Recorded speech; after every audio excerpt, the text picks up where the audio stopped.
there, and welcome to the Fearless Artist Podcast, where we empower classical musicians to build their own thriving careers. I'm your host, Michelle Lynn, and together with Deanna Petre, we teach artists to conquer the entrepreneurial side of their careers and create the futures they want. We are two freelance classical musicians who have lived and worked in Europe for a decade, and together we started the Fearless Artist Mastermind, a coaching company created to teach classical musicians how to overcome fear and take action on building their dream careers. In each episode, we will explore the intersection of artistry and entrepreneurship, teaching you the fearless mindset with practical steps and strategies to build a sustainable career. Get ready to build your own artistic brand, find a supportive community of musicians so that you don't have to figure out everything alone, and earn a living that you deserve. We believe that you can be a thriving artist and not a starving one, and we are redefining what it means to be a classical musician in the modern era.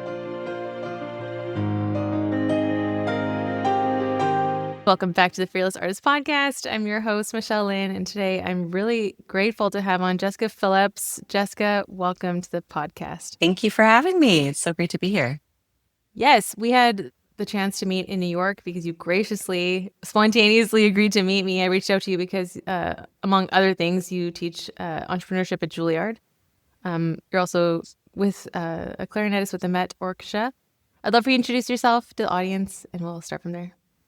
Hello, everybody. It's great to be here. I love the Fearless Artist podcast. I think y'all are doing such an amazing job bringing some of these great issues to the musician mind. I have a little bit of a different journey to where I am today. I went to Barnard College, which is a part of Columbia University. I actually live 5 blocks away now. So I'm kind of in my old college neighborhood, and I did a joint program with Manhattan School of Music. And then after that, I started freelancing in New York City for a couple of years and ended up winning the job at the Met, which is a completely blind audition process. So I was pretty young, 24. And so I've been at the Met now for over 25 years. So you can guess my age from that. You do not look your age, that's for sure. Thank you. And I've done a couple of things. I've led 2 negotiations at the Met, and then I went back and got my MBA kind of post-COVID or during COVID. I wanted to explore some other avenues, and so I ended up teaching at Juilliard. Now I have a full year course there. 2 sections of that course, actually. It's really popular now. Oh, great. Yeah, which is awesome. And it's the students, they want it. So yeah, I think that's it for me now. I don't know. We can keep talking. That's a lot. That's a lot. It's very impressive. I love the impact that you're making in multiple areas. I know we had talked in New York that you were on a board, right? Is that with the orchestra? No, I'm actually on the board of a member services organization. So in the US, nonprofits are something that you can become through the IRS, our tax, agency. I think you have a lot of international listeners, so I'll try not to. We do, yeah. I don't want to assume U.S. nonprofit knowledge here, but it's a fiscal sponsor is a way that individuals or string quartets or dancers or actors can take on nonprofit status through this member services organization. And so I'm on the board of The Field, which is one of those organizations. So we help all kinds of, artists take tax-deductible donations and raise money. And we help upskill them, do a lot of professional development, career services for them there. So I'm on the board there, and I'm on the board of the League of American Orchestras, which is kind of a U.S. advocacy organization for orchestras that does all kinds of education, advocacy through. One of the things that we've been working on is the Pernambuco wood. So all the bows, so traveling, with that wood, we've had our incredible advocate in Washington, D.C., Heather Noonan. She's gone to Brazil to advocate for musicians and that wood and traveling with it. We're not part of the problem. So yeah, that's one of the things that we do there. That's amazing. Yeah, like I said, you're having an impact in so many different areas in the industry, but you've maintained your job as a clarinettist in the orchestra. Can you talk a bit about how you had not just the time, but the energy, the space, the mental space to take on so many other roles and what that looks like. And we talk a lot about portfolio careers, but this is, yeah, a little bit beyond, I think. I think it's funny. I am actually an introvert, Okay. and I guess I'm what they call an extroverted introvert. And my husband, an introverted extrovert. So we talk a lot about energy, Mm, and I think that when you do the things that give you joy and give you satisfaction and you feel like you're helping make the world a better place, that really drives my energy. And so I mm-hmm. have a lot of energy for it. I don't need, to come back and like recharge my battery so much. So these things that I do are all kind of in line with my personal mission and therefore are incredibly fulfilling and appeal to my sense of curiosity of how things work and my sort of collaborative nature. I find myself a cross aisle translator a lot, meaning this is what musicians mean when they say this, and this is what Right. management means when they say this. And that kind of cross aisle shuttle diplomacy is something I find really fascinating. It sort of draws on my college days when I was a political science major. And, so I do love that sort of those subjects and topics. So it gives me a Mm, lot of joy. I think that gives you the hmm. energy to do all those things. Yeah, that's a great answer because more and more, like through the podcast as well, I've met a lot of high capacity people, a lot of people having large roles in a number of different areas. And so it's great to hear how you're thinking about these things because we are limited in a sense, but it sounds like a very full and rich life in a lot of capacities. What was one of the first things that you added past the performance career? The first thing I did was sort of step into the orchestra committee, which is something I think not a lot of people understand about orchestras, is that there's usually an orchestra committee, and that orchestra is sort of tasked with the not only governing the orchestra itself, but also negotiating on the orchestra's behalf. And so much of that knowledge is passed down from colleague to colleague, from generation to generation.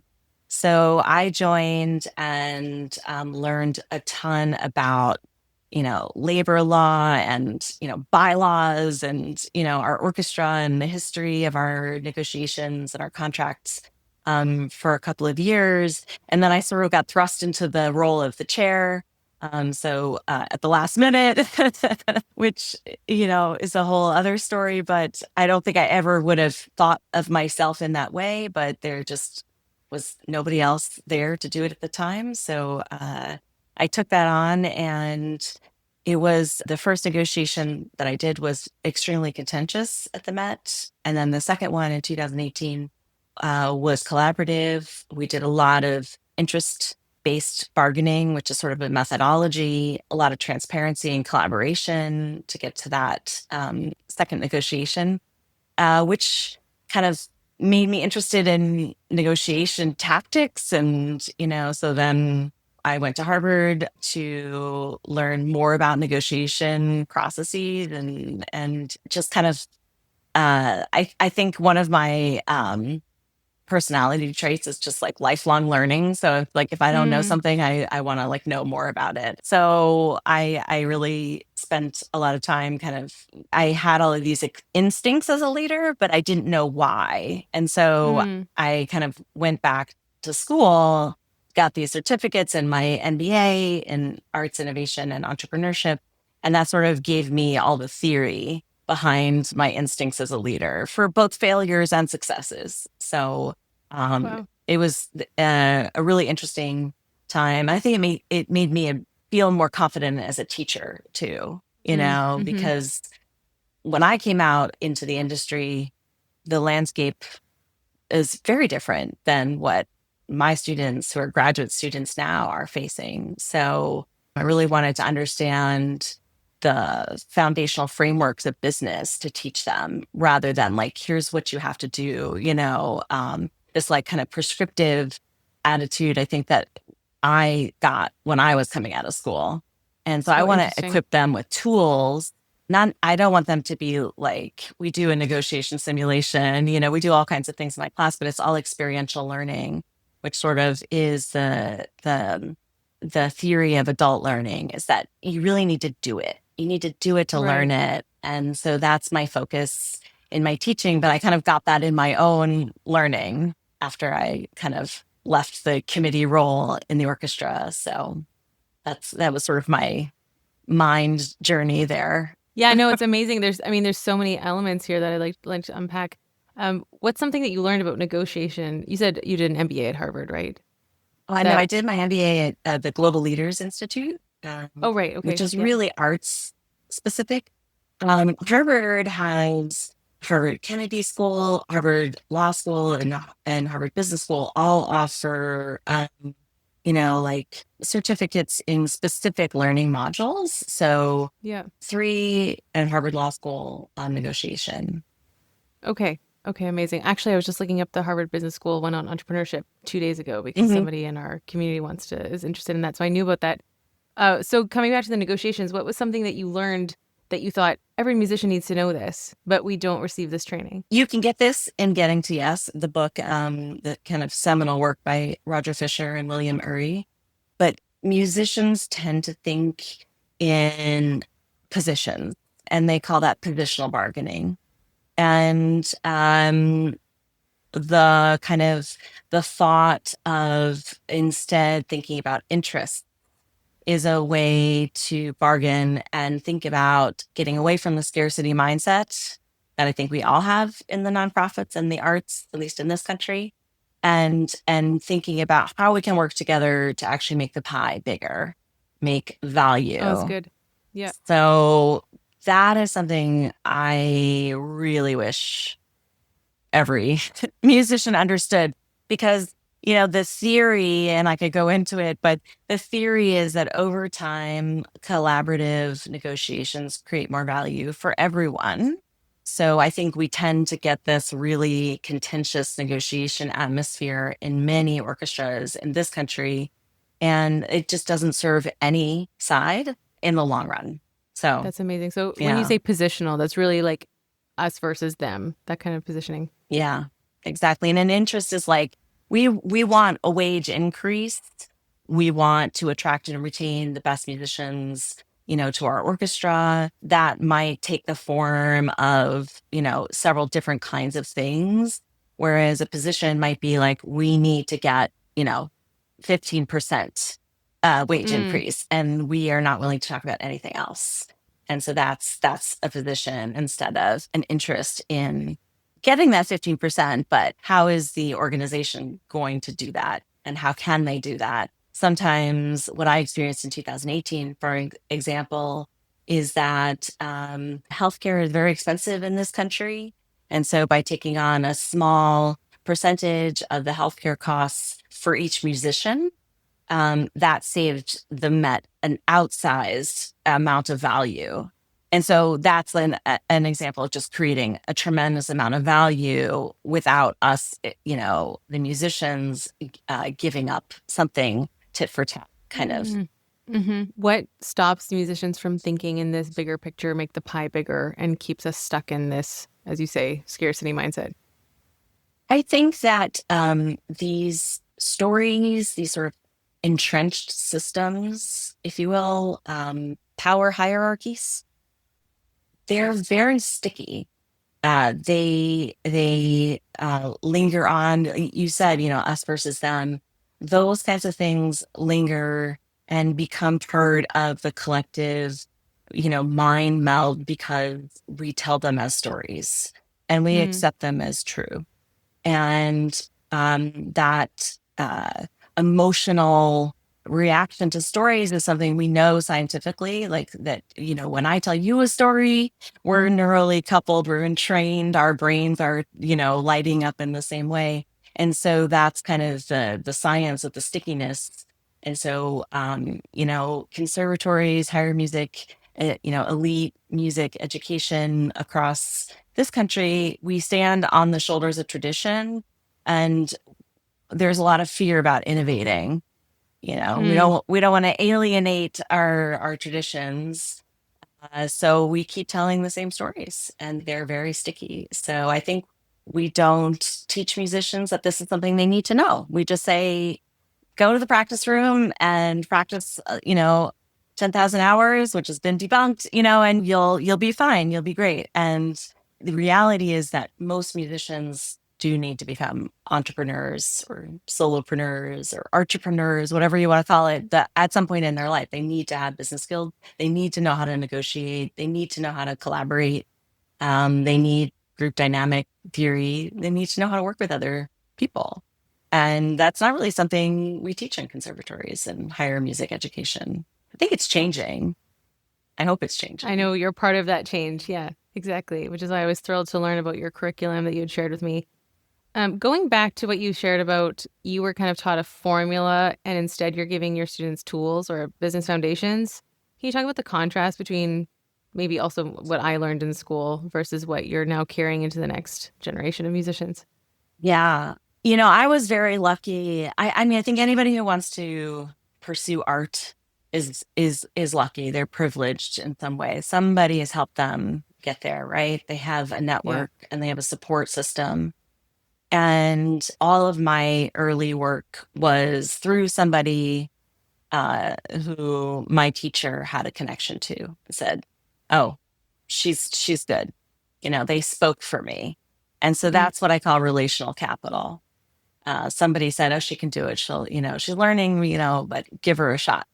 And there's just all of those gigs that I did early on in my career. Some of those groups don't exist anymore. And that sort of relational capital still is necessary, but you may have to do more to get it and to work for it. Or a lot of musicians leave the city and they go somewhere new. And so they don't have those systems of support already built in. So learning how to network, learning how to speak for themselves, learning how to pitch an idea, learning how to solve a problem, learning how to see that even though we're very privileged to be artists, our communities and our society needs artists to be healthy. And so we provide a service that is integral to our communities. So kind of flipping the narrative of like, oh, you're so lucky to get to do what you love. That we hear at Thanksgiving every year, Oh man, how many times have we heard that? Right. And I've worked a long time to be able to hone my craft and to do what I do. And the reality is that nobody can do the things that art can do in terms of healing or, any of these community-based social prescriptions that we're kind of starting to talk about in the arts. Only artists can do that, right? Only we can deliver that learning and that healing, and so part of it is just empowering the students to understand that they have a valuable service. It's not totally just selfish what they want to do with their lives. I think they get thank you that for saying that. I'd love for you to expand on that because I've heard that so many times. Yeah, I don't know where that comes from. Yeah. Because it's about us. I think that's the lie that's getting twisted in there. Because I have to talk about me to tell you to come to my concert, so it's selfish somehow. That's what I've heard from people. Yeah, and we were just having this discussion in my class yesterday, actually. I try to get them to think about what is their unique differentiator, their unique value proposition, and some of them are like get it, know what it is for themselves right away. And some are completely paralyzed by that. And, and so we talked about what are some examples of that and what marketing research surveys tell us, at least in this country, is that some of our audiences love new things. Some of our audiences want to hear Beethoven over and over again. Wonderful, right? Those are both wonderful audience members. And so it's about kind of knowing where there's a product market fit. And so I speak in these business terms with them to get them to understand you need to know your audience. And if you're, playing Beethoven all the time and your audience is really like a sort of infotainment group where they want to learn something new, then maybe you want to put some Webern in there, and then people go, oh, that's so interesting. I never thought of that pairing before. Mm. And if you're Mhm. an edutainment attractor, then maybe you'll put something fun, or you'll play. One of my students loves to use there's a clarinet piece from the movie The Terminal, and it's a wonderful little she uses it as an encore actually, and people Oh, fun. recognize it, and so it's like that's edutainment. They love it. It's Right. entertaining, and it's interesting to see something modern and relevant put next to Beethoven, and people feel, oh, it's relevant. Classical music is relevant if you still even call it classical music, so they start to kind of see, oh, actually, yeah, there's how would I think about a recital or a concert or a product. I think with musicians, we don't nobody has CDs anymore, so we don't have like a piece of art that we're handing you, not like an artist. So there's no product. They don't always think of themselves as the product. And so that's what we try to do. We try to kind of put them in those situations. Um, and then also kind of think about what problem are you solving? This is so good. Love Yeah, it. like, and it's a little bit Clay Christensen, milkshake marketing, if you're familiar with that. And but yeah, what problem are you trying to solve, and make no assumptions about your customers. So the milkshake marketing theory is that McDonald's has a milkshake, and they didn't really. I'm giving you the very, very brief version, so please nobody at home kind of go, oh my God, she doesn't have this right. Um, but the very brief story is that, they didn't really understand. They wanted to understand more about why people were buying milkshakes. And what they found through a lot of marketing research surveys, that people are actually buying milkshakes for breakfast because they were Oh, driving to work. And so it I think solved a I've heard problem this. from them. Yeah. Yes. And so Yes. they could drive and drink this for breakfast. And, I don't know anything about the nutrition of that, I'm just thinking the the sugar sugar high. content. Yeah. But that's the kind of idea, is that like, what problem are you solving? And it could be that people just want more joy in their lives. That's a wonderful Mm. problem to solve. That's great. Right. So it's thinking about these tools and these business tools to kind of then make more informed decisions. And I don't expect any of my students to feel like they have an MBA. I expect them to kind of say, I know what I don't know, instead of I don't know what I don't even know. Yes. And those are the four phases of learning, right? So Yes. complete ignorance. Don't know what I don't know. Yes. Yes. Okay. Love that. Hey, everybody, real quick. I just want to say that if you are struggling to post on Instagram, first of all, you are not alone. Most musicians are sitting there scrolling and not knowing what they would actually post about. Second of all, if that's you, then I have a free gift for you. It is our free guide, 10 golden rules to posting on Instagram as a classical musician. If you follow these 10 rules, you will grow. You will get more followers. You will get more views. You will know what hashtags to use. You will write captions that are interesting, and you will build an audience. And guess what a bigger audience gives you? More concerts. That's right, everybody. So all you need to do is DM us on Instagram at the Fearless Artist Mastermind. Just write golden, and we will send you our free guide. Hope you love it, and thanks for listening. How receptive are they to specifically the business jargon that you're bringing in? And I mean, I really appreciate it, because I think it helps musicians to realize like there are other worlds out there than ours, and we should use the language of the world. If you want to come into these collaborations or negotiations or looking for corporate sponsorship, it would be helpful to speak the language of the people that we're speaking with. Yeah. I think that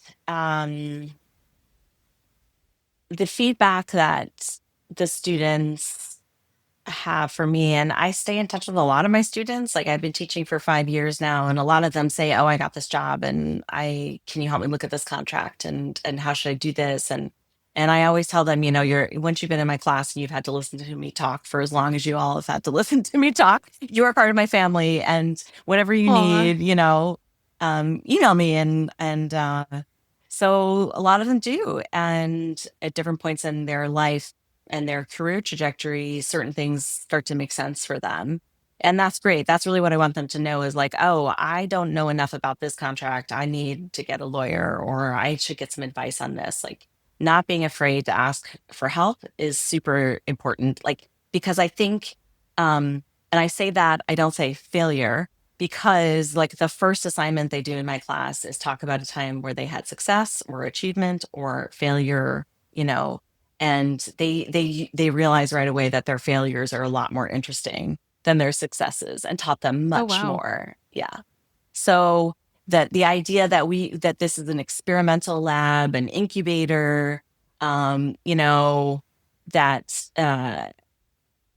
is totally devoid of anything that they might feel in their everyday lives of having, as we all are as perfectionists and as musicians, you know, wanting to put our best foot forward, and that they're still in that phase of realizing that perfection is something we strive for but never achieve.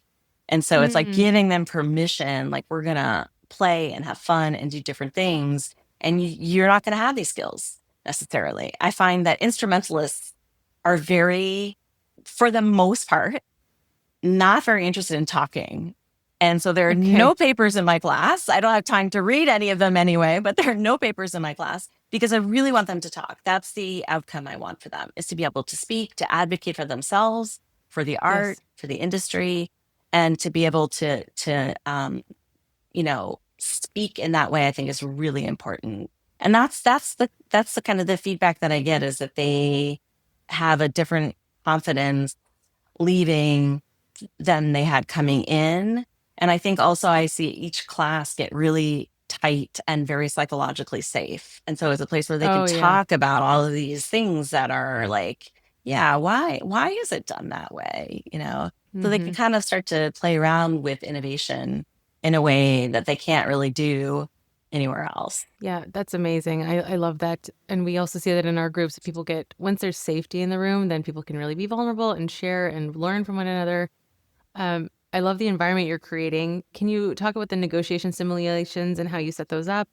And some of the, maybe if you have any fun stories about something someone learned in them? So the negotiation simulation is actually a Harvard simulation that they designed, called Sally Soprano. And Sally Soprano? yeah, Okay, I love it. and I generally have them break up in either groups of two or four.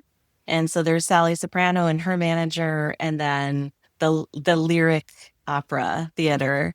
You know, they're kind of artistic and CEO, and if it's a group of four, and they have information about each other's needs and interests and positions. They then have to go and prepare and then negotiate a deal, which basically is a term sheet, right? Like, what are the things that you agree to? And I give them parameters of like, you need to agree on her salary and, you know, but other than that, everything else is up for grabs, you know, and they're like, where is she from? It's like, where is she from? I don't know. You know, you get to decide. So they do come up with amazing things. And some of it depends on the guests that I've had in class. But I remember Ben Spalter, who's Yannick Nézet-Séguin's, like, he's his kind of artistic manager in a way. He runs his whole business. He came to speak to the class once and he was saying, Cool. the bands, and I think I can't remember if it's like Ozzy Osbourne or they always had this contract that had blue M&Ms had to be in the dressing room.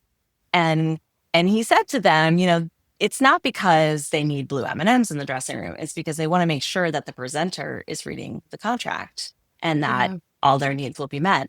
And so, you know, they take that and so sometimes it's like no lilies in the dressing room because Sally Soprano is extremely allergic, you know. I love that. Yeah. One was the No blue, lilies, yeah, because no there's an lilies. abundance of flowers in my dressing room at all times. Exactly. They really get into it, you know. One was the blue parrot clause, which really was the most funny. Sally Soprano had a parrot, and you know they had to allow her to have this emotional parrot in her dressing Oh, room. oh man, that's so great. I think the thing though that they take away from that is that they are negotiating a contract that at some point they will be doing themselves, right? For themselves. Mm-hmm. And the fact that they're doing it, and really they have to do a press release announcing this Oh, deal. Yeah. So the fact that they do it and it's not for them personally yet, the reflection on the assignment is, you know, I thought this would be so much scarier. I thought that I wouldn't be able to do this. I wouldn't be able to advocate. But because I could advocate for Sally, not myself, it that's was interesting. so easy for me to think about. And I learned like, oh, I should slow down. I don't have to answer right away. They really do learn a lot about themselves as like when they get agitated and having to speak again, so they get a lot out of that. That's the first kind of um the time that they probably thought about, actually, how do we get to this contract phase? And then Mm, when I debrief the project, I show them the range of deals that the whole class got. And I go through kind of, so they see, oh my God, somebody got this possibilities. salary and somebody got Yeah. this, but actually the aggregate of the deals are fairly similar.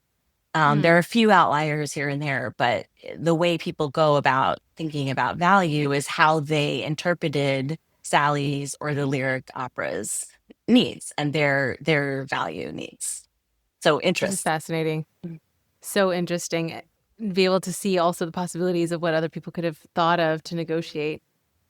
What would you say to like our musicians listening who are afraid of negotiation because if you ask for, let's say, a higher rate and the other person, they say no, they can replace you because there are so many pianists, let's say. How can you put yourself in a mindset of there's a possibility here. We're going to negotiate and see what's better rather than thinking, because we've heard so many times, like, I can't ask for more money. They'll just get someone else. Yeah. I think that's the crux of the issue, isn't it? Um, I think that when artists know their value and they know their unique differentiator, or we might say unique value proposition, what they're bringing to wherever they're going, whether it's soloing or teaching artistry or working on a gig. And let's put working on a gig, let's put a pin in that for a second. When it's a personal contract that you're negotiating yourself, presumably the approach to that is with your value in mind and the person that you're making the contract with, their value in mind. So everybody wants to get a deal. Everybody wants to work together. And so the process of asking for what you need or asking for something that the other person says, I cannot meet you on that, or, can you explain how you got to that number? And is there any other things that you're willing to negotiate with? Trying to open the box of tools that you have. So whether it's, okay, maybe you are not getting paid the amount that you want, the wage that you want, but perhaps they're going to provide free airfare, or perhaps they were going to provide cartage for your instruments. What are the Mm-hmm. things that you value? Um, Perhaps they're going to provide free social media content. Like they're going to, so are you getting the wealth of their network online as you build yours? So there's different ways to think about value, and value isn't always money. It could be reputation. You need bigger network. So somebody's contacts or um, uh, knowing that maybe you came in a little bit under than what you may have felt that your value was. That as long as that's a decision you made knowingly, and I'm a person who believes in no matter what, providing more value than I think somebody actually paid for. And the reason for that is because word of mouth is 12 times more powerful than any advertisement, anything that you could say about yourself on social media. And so when somebody Yes. says, I worked with this amazing clarinet player and she was terrific, that means more from coming from them than anything I could say. So when you leave somebody happy and thinking, oh, this was a wonderful experience, then, maybe they'll invite you back. You might say, my rates have gone up a little bit. Are you able to meet me here? Is this negotiable? I think people are afraid to ask those questions because they're afraid that they'll be turned away immediately. And I think when Right. it's a curiosity, is there room here? Um, you know, then it signals to the other person, you know, I have value and I am value. So then they get to say, unfortunately, this is our budget, but tell us what you're thinking. And so, then it's a conversation. And that's Mm-hmm. really what you want. You don't want somebody to shut you down. I think that's what people are afraid of. But generally, when you make demands, again, that's sort of that positional bargaining piece. When you say, I have to get this, then people say, we can't do it. And they turn Mm-hmm. off. Right. So it's Mm-hmm. about keeping the conversation going and finding value when you listen very closely to what they're saying. And you might say, you know what, I can do a masterclass for those group of kids that you're going to have there during that weekend. I hear you saying you're going to have this, school come visit. I'm really great with fifth graders. I'm not. But like that, maybe that's something you can provide. So when you listen to what they are doing and where their Mm. interests are, maybe you can provide something else. And then they go, oh yeah, well then we could pay you to do that class. So when you kind of listen to the underlying interests, they're not always clear. So you really have to kind of what I call active listening or trampoline listening, really like bounce it back and forth and have a curiosity. Don't shut down right away. That's fantastic advice. I love that. The art of thinking impossibility, seeing how else you can serve, giving extra value because you will get that back eventually. Reciprocity effect. These are all Yes. great tools that you're using. We also believe in giving a lot of value, but I didn't like connect it with like the word of mouth piece. Of course, we know word of mouth is so helpful for bringing people into our world. Um, what else have you noticed your students leaving with after they've taken your, not just the negotiations, but is there anything else that you guys play out in real life? Uh, yeah, I do a lot of like little, I'm a big believer in icebreakers. So we do a lot of games. And so one of the things that I do before we talk about communication and sort of how they communicate, what their communication tendencies are, is they have to line up in the room in order of birthday without Okay. saying a word. Oh, what? Okay, that's so fun. And they can ask me questions, but that's it. And They they can ask you eventually get it. questions. Yeah, they eventually Okay. get it. Okay. Um, and then another one that we do, and this is all kind of putting their body too in Mm-hmm. the space and getting Mm-hmm. them to actually move around. So another kind of warm up exercise I do is that we stand there in a circle and everybody has to look at two different people and they have to stay equidistant between those two people. And if you remember your geometry, that can be many different places. So when we start moving around, then it becomes this like really chaotic, space of people moving around until it finally settles. And it's a very interesting experience because I think they start to understand, oh, it's a complex adaptive world, right? And I'm focusing on these two people, but somebody else was focusing on me. And if I moved over here, that moved the whole room around. Wow. And, you know, things start to happen. They start to feel that one thing can set off something, but they're not in control of everything too. But it's Mm-hmm. okay. It can be this like they're giggling and bumping into each other, and they kind of are feeling that in their bodies. And then the next thing I do is something that's called foreign theater. It's also known Yes. as theater of the oppressed. And it's a sort of improv theater. It's a whole class and we identify issues in the industry and then they sort of we kind of uprank those issues to like four issues and then they select which issue they want to work on and they have about 10 minutes to come up with a skit and then they act it out And the idea of this is it's really a South American. I can give you the resources at the end, but it's something that was kind of a healing tool during authoritarian regimes, or coming out of that, where people got to kind of like work through.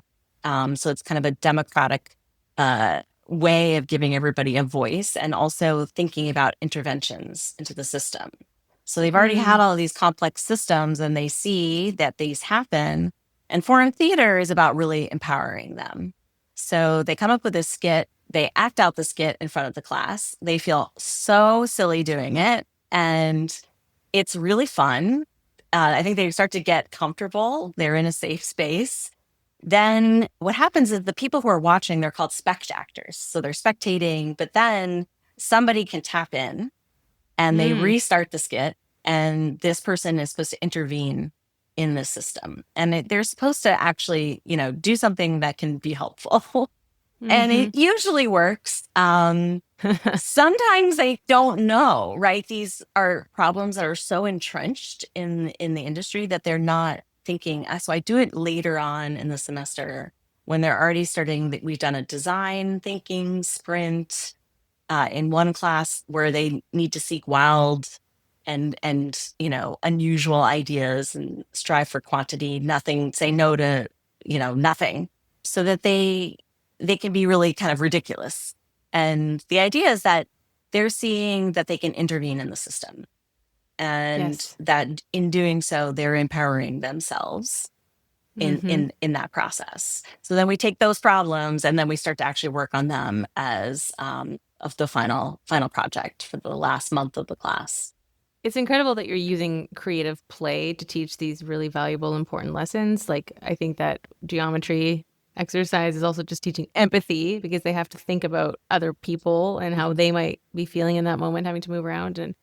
And again, coming back to giving them the power to speak. You have a voice to be used in the industry. So what problems do you see? There's so much ownership that you're teaching them in a seemingly simple exercise. Yeah. What are some of the problems that they're coming up with for the skits? Sometimes it's no hire auditions. Sometimes it's body shaming. Sometimes it's the audition itself. Like, it does it do anything? Did it show you anything? Right. Sometimes one year, what we did, there was one that was interesting. That was the DMA graduate versus the kind of soloist getting hired at a university. So they did the actual like interview of these two different types of trained musicians. And that was really interesting. One was about artistic, like talking to people about classical music and using a lot of jargon words. And so they spoke completely in like music jargon for the whole time.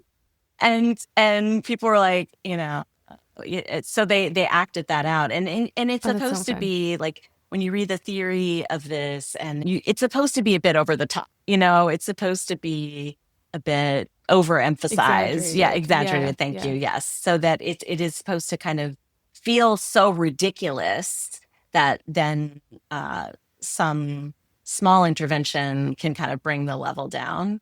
So sometimes it's about feeling that their teachers or the faculty are not speaking the same language as them.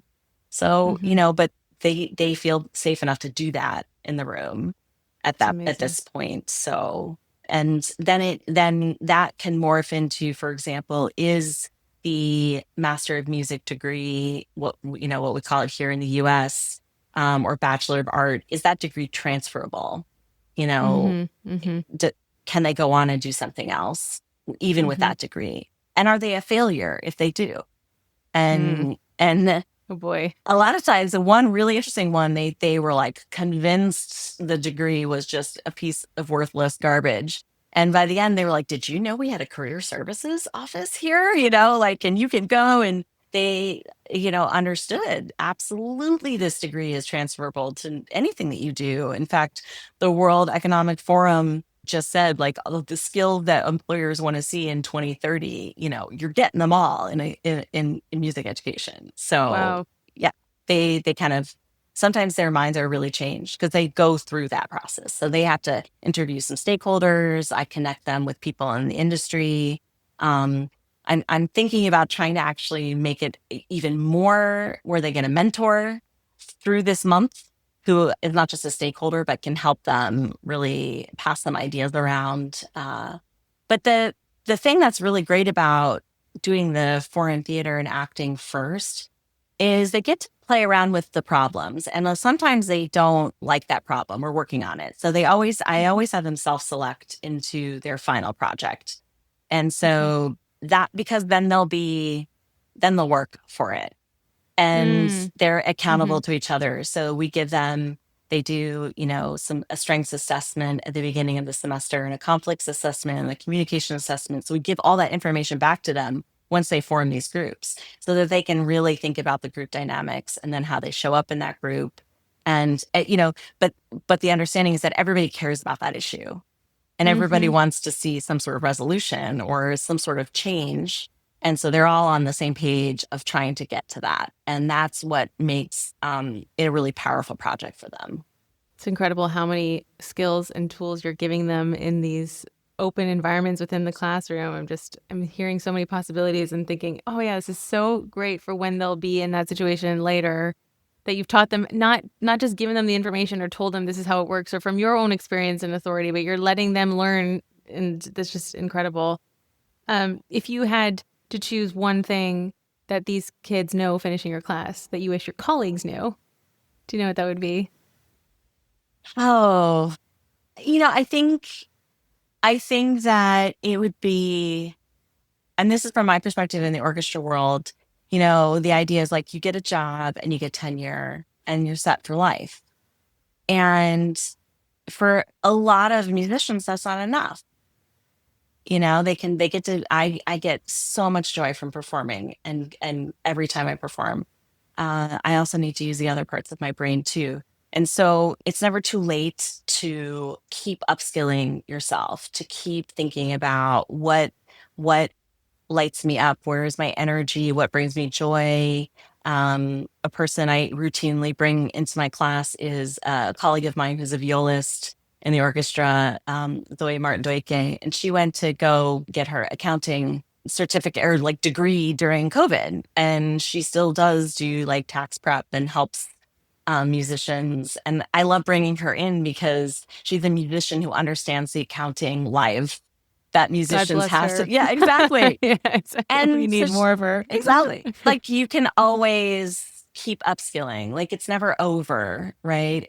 You get a job or you have your freelance career, you can still keep learning and applying and doing things and advocating for art in the very best ways that you know how to do, that only you know how to do. So keep getting education, I think I would say. And Mm, there are many, many avenues for that. And I can give you lots of resources too. absolutely. Yeah, that would be wonderful. This has been such an inspiring conversation. Thank you for all of the ideas that you've shared, the wisdom that you've shared. I just fully agree with everything you've been talking about, what you're teaching in your class. I think it's incredible to train the next generation, but also the people around us. Because I know from experience that when we can think in vision and when we think in big ideas and possibilities, it inspires other people to say, oh, wait, like it doesn't have to be what we've been told. So yeah, thank you for being an example for that. My If you had an pleasure. action point for our listeners today, one thing they can do after listening to you today. Well, let's see. If you're interested in negotiation or learning more about that, Getting TS is an incredible book. Um, if you are interested in thinking more about your value, your kind of unique value proposition, how you think about what you charge, or maybe you're in that period where you want to raise your rates. There's a terrific book called Name Your Price by Kate Hmm. Dixon, Okay. she's a friend of mine. So I had but Oh, transparency, but I highly perfect. recommend it because it's for freelancers and consultants, kind of just thinking about how you actually yourself provide customer service and how you deal with your, students or clients or whoever. I That's a good one. find, yeah, a lot of people get tangled in that. They're afraid, like you said, to kind of ask for more. So just kind of thinking about what are your own policies, your own HR kind of values and things. So that's a terrific book. And I would say that there's another resource called Navigate Well. It's by my very dear colleague, Susan Eldridge, and the Arts Collective in Australia. You can download it. It's a free PDF. And Springboard for the Arts is another one that's a fiscal sponsor organization in Minnesota. And they provide a really great career resource for anybody who's sort of kind of trying to work through all of these layers. I think that just sometimes sitting down and writing it out is so important, to kind of just pulling out of your head what's important to you. And like not your teacher, not your parents, not your spouse, partner, whomever, friend who's also a violinist, right? But you yourself, and really connecting to that. Sometimes hand to paper is good. So absolutely. Thank you. That's wonderful advice. Definitely going to put those resources in the show notes for everybody listening. Jessica, how can we find you, follow you? What's the best way to keep in touch? Oh my goodness. Okay. I think LinkedIn is probably the easiest thing for me right now. I did tell my class I tend to answer more LinkedIn messages, but you probably reached out to me on Instagram, I think, right? And yes, and then you didn't answer, so then I found you on LinkedIn.